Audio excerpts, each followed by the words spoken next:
And David said unto Michal, It was before the Lord, which chose me before thy father, and before all his house, to appoint me ruler over the people of the Lord, over Israel. Therefore will I play before the Lord. 2 Samuel 6 verse 21. David rejoiced greatly before the Lord with all the people as the ark of God was moved to Jerusalem. It was an occasion of great joy.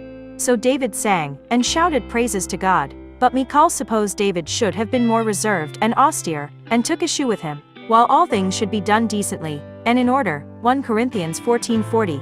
It is comely fitting, and attractive, for the upright to utter praise to God.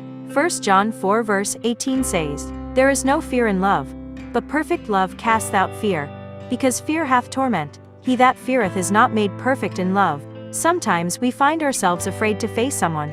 Perhaps it is a parent whom we fear we will disappoint, or a teacher whose assignments we have not completed, or a boss whose deadline we have missed. Our guilt is what makes us afraid. It isn't that we are afraid of the person. We are fearful of the consequences of our negligence. Where guilt is, fear takes a foothold. So when we are assured that we are forgiven by God, we have no need to fear.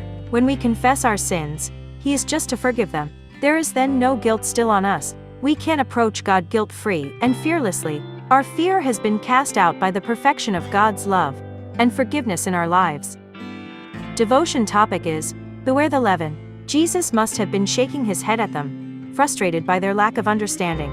He must feel the same about us too. What is the leaven of today that we need to avoid? Let's think about that for a minute. Who do you listen to? It's very difficult to avoid the leaven of the world. We are confronted daily with ads promising to make our life better if only we buy this, take that, behave in this way.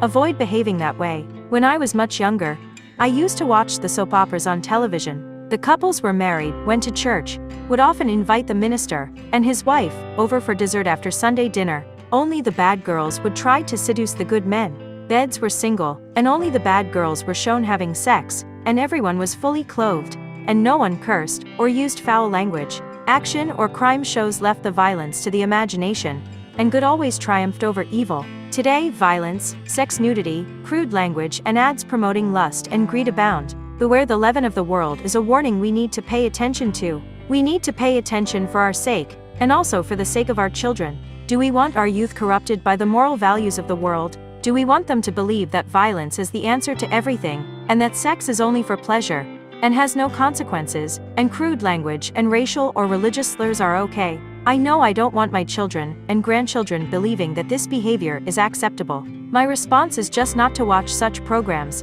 and make my reasons clear to others. I would rather read something worthwhile or chat with a friend. It is most important that we pay attention to what our children watch and discuss with them how these programs or video games violate the moral values of Christians. Beware the leaven.